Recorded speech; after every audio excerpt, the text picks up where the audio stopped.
I always believe that you have to have something other than this job because it will affect you.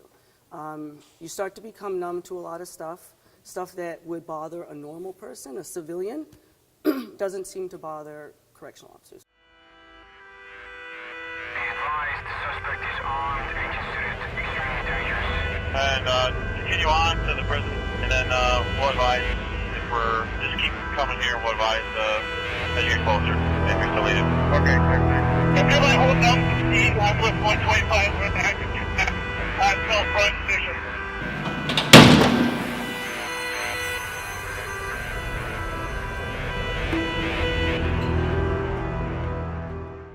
My name is Yvonne Sudo, and I'm a sergeant. I'm a sergeant at MCI Framingham, which is a female institution. Okay, why? Why do you do what you do? The job is great because you have great benefits, pension. It's a state job, so I decided to try it. And nobody really knows what the job entails until you graduate from the academy and you're actually set foot behind the walls. And then you're like, oh.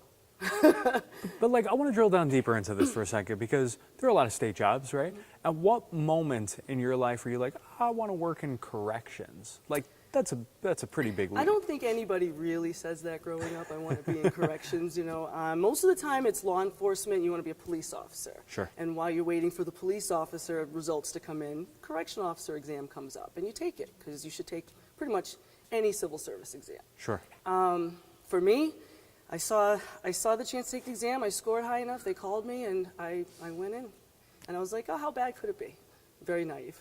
Well, how bad could it be? It can be at times really tough. But as of right now, I mean, I take it day by day. Talk to me about day one. You walked in there. What was it like? What was that feeling that you had? You know, what was the impact? I was very nervous. I didn't know what to expect. The academy, you know, tells you one thing, it's going to be just like this, and it usually isn't. It's different. You know, it's all different. But I walked in, and you just keep your head down, and you just observe. The first day, you have to observe everything. So.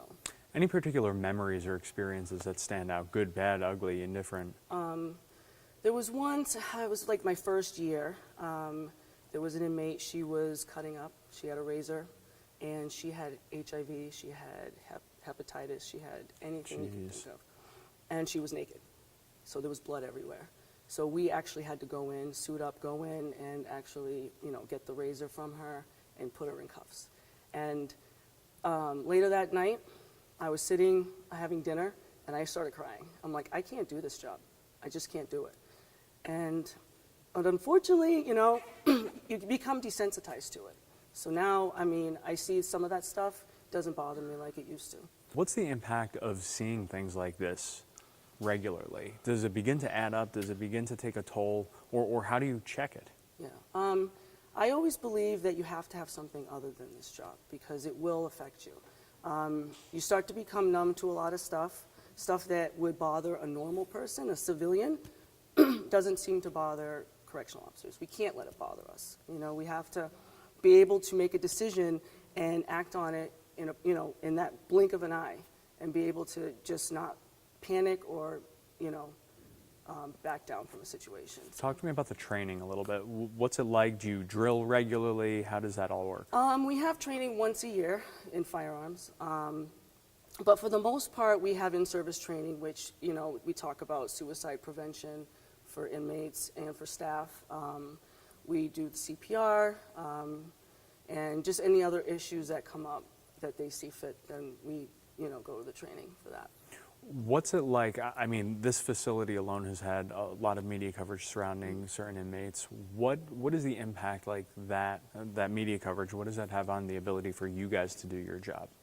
We can't really discuss much about the Department of Corrections or our thoughts on any kind of, you know, what inmates are doing or what their sentence or anything like that. So we don't really talk too much about the department.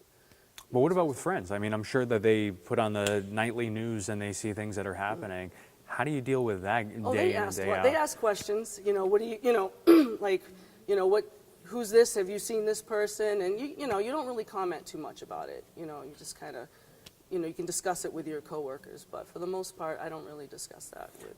How do you separate this from family? I mean, do you have that underlying fear all the time that something's going to come back from years ago from an inmate and you're going to run into it? What's that like? I don't really think too much about it. Like, you can't really think about it.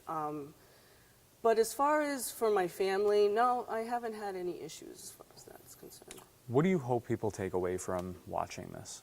I just want people to understand that, officers will arrest an inmate. We have to actually be with that inmate, maybe up to 20 years, 25 years. And some of these inmates, they have nothing to lose. And it does affect us. It affects our minds. It affects, sometimes how we think when we go home. And if you have a loved one in this position or in this job, just try to understand what they're going through.